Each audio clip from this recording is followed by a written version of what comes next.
नमस्कार मित्रों। तो आइए हमारी आपकी फिर मुलाकात होगी। और जब जैसा मैं कहता हूँ हर वीडियो में, जब तक परमात्मा की परमेश्वर की मर्जी है हमारा आपका सिलसिला चलता ही रहेगा। तो आइए आज बात करूँ मैं कर्क लग्न में शुक्र की। जैसा कि मैं पीछे बात कर रहा हूँ शुक्र की, तो मिथुन लग्न तक आ गए। अब बारी है आपके कर्क लग्न की। कर्क लग्न में शुक्र कैसा प्रभाव देता है, कैसा परिणाम देता है, उस पर हम लोग चर्चा करेंगे। और ये आपके चौथे और 11वें स्थान का स्वामी हो जाता है। तो देखने में तो बड़ा सुंदर लग रहा है कि सुख स्थान का और वाय स्थान का स्वामी हो गया। बिल्कुल सही बात है, मगर क्या इतने सारे सुखद परिणाम देता है कर्क लग्न में? आइए उस पर चर्चा करेंगे आगे। एक छोटी सी प्रार्थना और भी करता हूँ कि जिन लोगों हमारे चैनल सब्सक्राइब नहीं किया कृपया कर लीजिए। उससे हमें बल और शक्ति मिलती है जो आप लोगों के द्वारा ही आती है जब आप चैनल सब्सक्राइब करते हैं। तो ऐसी सीधी बात करते हैं आपके कर्क लग्न में शुक्र की। तो देखिए कर्क लग्न में शुक्र जो है वो आपका चौथा स्थान है। जब कर्क लग्न में पहला घर जो होता है जहाँ 4 लिखा है वो आपका लग्न है। और मैं लग्न से बात कर रहा हूँ, आपके राशि से नहीं। वहीं चंद्रमा बैठे लग्न में आपके तो कोई प्रॉब्लम नहीं, फिर तो और ज़्यादा मैं जो कह रहा हूँ वही सच होगा। राशि से भी एक हो गया, लग्न से भी एक हो गया। लेकिन राशि कोई और है तो मैं लग्न से बात कर रहा हूँ। जहाँ 4 लिखा है वहाँ लग्न भी लिखा रहता है। और ज़्यादातर आपका प्रिडिक्शन या किसी का भी लग्न से ही सटीक बैठता है। राशि से इंटरटेनमेंट वाली बात करूँ मैं तो सही है। वो मन है आपका, ये लग्न आपका व्यक्तित्व, आपका स्वभाव, आपका पहचान। और मन चंद्रमा से कि मन क्या कहता है। अब उसकी बातें इसलिए ज़्यादा करते हैं लोग राशि से कि आज लोगों को मन मूड मिजाज कैसा है। तो एक राशि के संसार में करोड़ों लोग हैं, तो सबका मूड मिजाज एक ही जैसा है क्या? सबका चंद्रमा एक ही जैसा बैठा हुआ है क्या?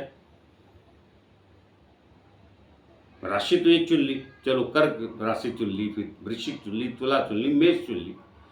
तो अब सबकी कुंडली में क्या चंद्रमा मेष का है तो अलग अलग लग्न है ना, मगर राशि तो एक ही हुई। तो जनरली देखा है कि वो 95% रॉन्ग प्रेडिक्शन जाता है, 5% तो थोड़ा बहुत सामान्य रहता है। वो मूड मिजाज सबका ही जैसे ही रहता है चंद्रमा का, तो थोड़ा बहुत ठीक है। तो कर्क लग्न की बात करो, जहाँ 4 लिखा है पहले घर में, तो वहाँ से चौथे घर का स्वामी आपका गिनेंगे तो तुला राशि आएगी और 11वें स्थान में वृषभ राशि आएगी।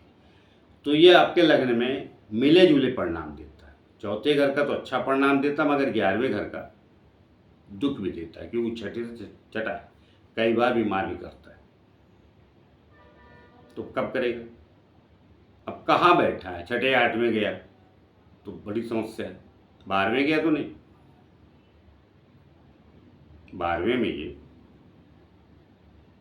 मिथुन राशि को हो जाएगा तो भी बुरा नहीं। जबकि मिथुन राशि अर्थात बुध कर्क लग्न में अच्छे परिणाम नहीं देता,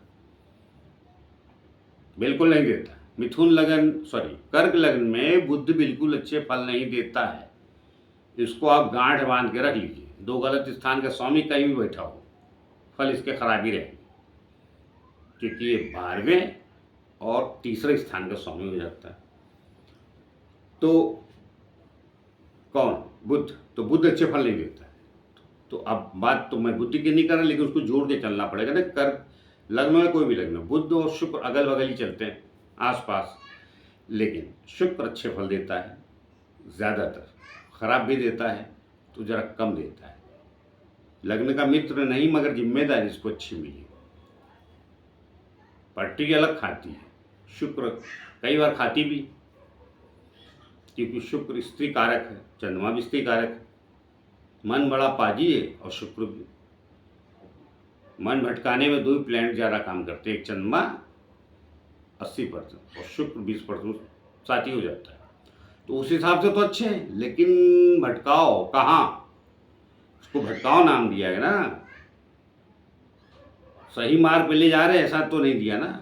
तो कई बार चौथा शुक्र बैठ के दुनिया भर के ऐश्वर्य दे देता है, मगर आप करेक्टर खराब हो जाता है।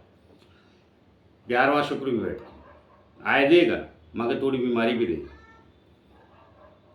मगर वो थोड़ा जिसको कहते हैं सरल भाषा में बहुत ज़्यादा भोग वाला प्रवृत्ति बना देता है, थोड़ा अय्यास कह लीजिए। बड़ी गाड़ी, बड़ा घर, सुंदर महिला, सुंदर हर चीज़ ब्रांडेड बना देता है सब कुछ में शुक्र, मगर वो आपके लिए भला नहीं होता है अगर अपनी स्वयं राशि में बैठा है तो, तुला का या वृषभ।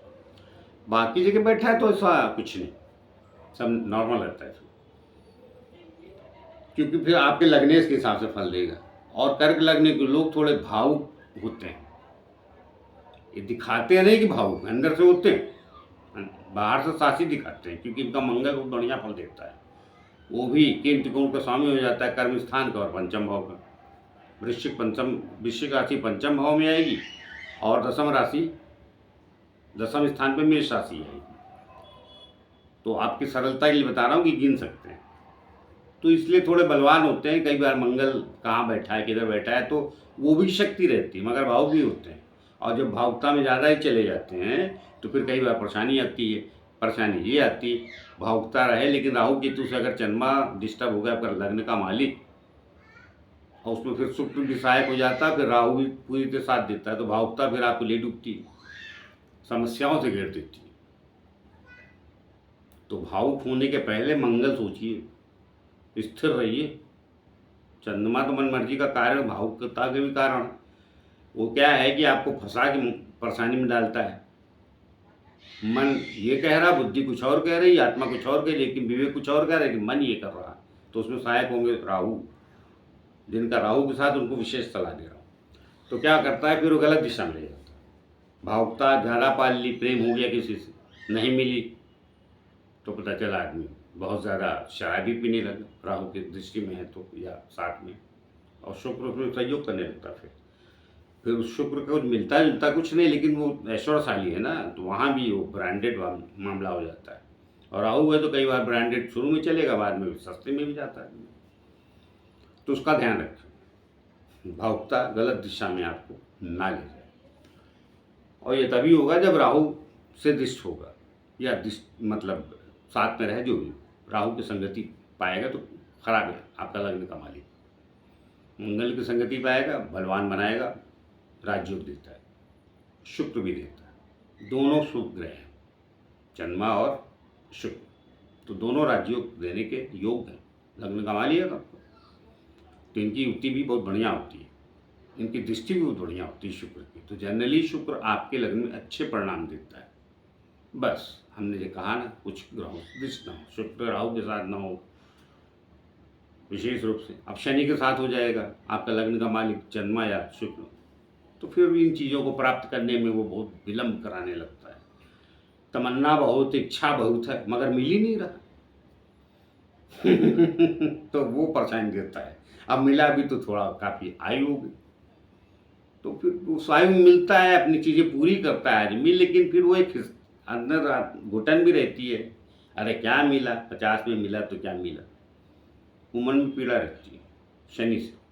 शनि की तब क्या करें, शनि महाराज सबके लिए जैसे ही विलम्ब के कारण हैं तो कारण है, और आपके यहाँ तो मार्केट भी हो जाता है, कई बार परेशानी भी करता है। तो मैंने किन ग्रहों से आपका लग्न और शुक्र कहाँ खराब होगा और कहाँ अच्छे परिणाम देगा, वीडियो ज़्यादा लंबा ना करते हुए अपनी बात को मैंने काफ़ी हद तक कह दिया। कहने के लिए बहुत कुछ रहता है कि शुक्र आपका और किन ग्रहों से दृष्ट है, खराब स्थितियाँ मैंने ज़्यादा बता दी, गुरु से दृष्ट है, बढ़िया है, बुध के साथ है तो भी ठीक है, लेकिन बुध भी अच्छे फल देता है, नहीं तो बहुत बुद्धिमत्ता चलाने लगता, कई बार तो नुकसान देने लगता। बुध इसलिए आपके लग्न में बहुत खराब फल देता, पहले ही तो मान के चलिए।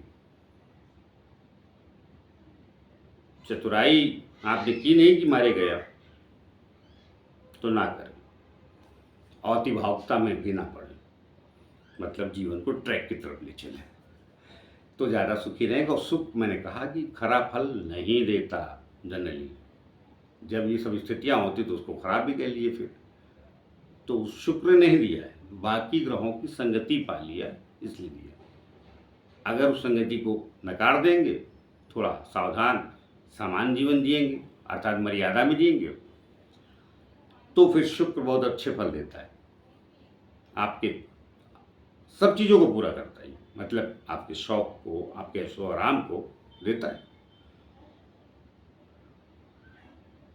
तो जनरली कर्क लगन के लोग, अब जाने दी उसमें जाऊंगा तो फिर लंबाई चौड़ाई आ जाएगी वीडियो में। कर्क लग्न कैसा होता है उसमें मैं फिर कभी आ जाऊँ। और साथ में किस राशि में आपका चंद्रमा बैठा है, कर्क का स्वामी है, और आत्मा क्या है, आत्मकारक ग्रह कौन है, ये सब तीनों का मिश्रण निकाल के ही आपका व्यक्तित्व या किसी भी लग्न का व्यक्तित्व बताया जाता है। तो मैं बहुत जल्द उस पर आने वाला हूँ, इन तीनों चीज़ों पे। तो आइए मिलते हैं किसी और विषय को लेके। तब तक के लिए आज्ञा दीजिए। जाते जाते फिर से प्रार्थना है कि जिन लोगों हमारे चैनल सब्सक्राइब नहीं है कृपया कर लीजिए, उससे हमें बल और शक्ति मिलती है। नमस्कार।